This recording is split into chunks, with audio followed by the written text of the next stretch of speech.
Olá! Neste módulo será abordado o critério de teste da técnica funcional, conhecido como particionamento de equivalência.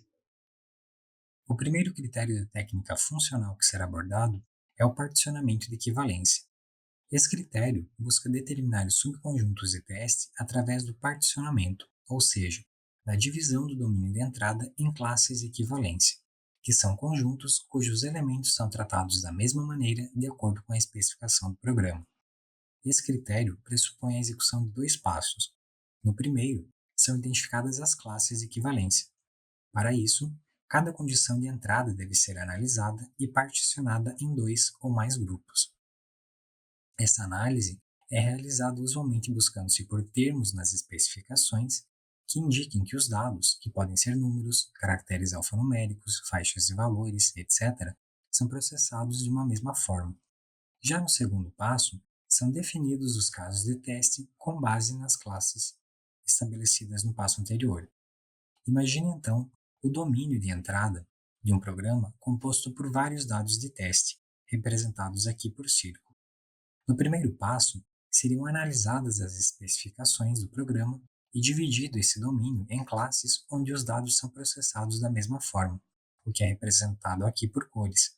Feito isso, no segundo passo são definidos casos de teste que contemplem todas as classes de equivalência e gerem, ao mesmo tempo, uma redução da quantidade de dados necessários ao teste em comparação ao domínio da entrada original. Em relação ao passo 1, para auxiliar a identificação das classes de equivalência, existem diretrizes, ou seja, orientações do que deve ser realizado em determinadas situações. Diretrizes conhecidas são: se a condição de entrada especificar um intervalo de valores, deve-se definir uma classe válida e duas inválidas. Exemplo: considere a condição: a nota atribuída a um aluno deve ser entre 0 e 10. Essa condição se refere a um intervalo de valores, os valores entre 0 e 10.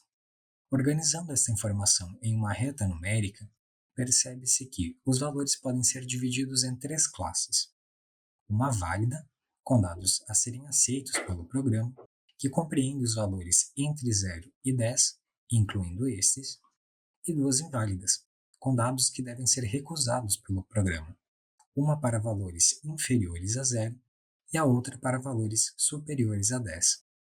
Já se a condição de entrada especificar uma quantidade de valores ou requerer um valor específico, deve-se definir uma classe válida e duas inválidas.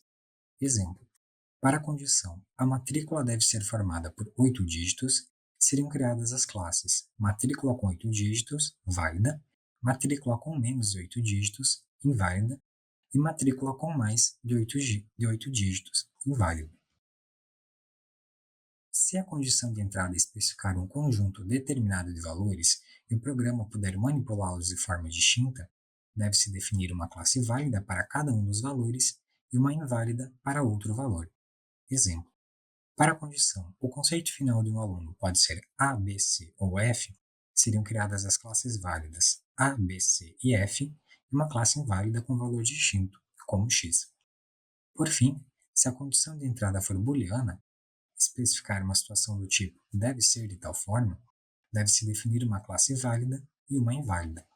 Exemplo: para a condição o primeiro dígito da matrícula deve ser uma letra, seriam criadas as classes primeiro dígito é uma letra, válida, e primeiro dígito não é uma letra, inválida. Identificadas as classes de equivalência, para a definição dos casos de teste, orienta-se a realização dos seguintes passos. Primeiramente, atribuir um identificador único a cada classe, para que seja possível identificar facilmente a qual classe um caso de teste se refere. Em seguida, enquanto existirem classes válidas ainda não cobertas, ou seja, contempladas por casos de teste, deve-se definir um novo caso de teste que cubra o maior número possível de classes válidas ainda não cobertas. Isso justamente devido à busca pela criação de um subconjunto de casos de teste com o menor tamanho possível. Por fim, para cada classe inválida, deve-se definir um caso de teste que a cubra de modo exclusivo.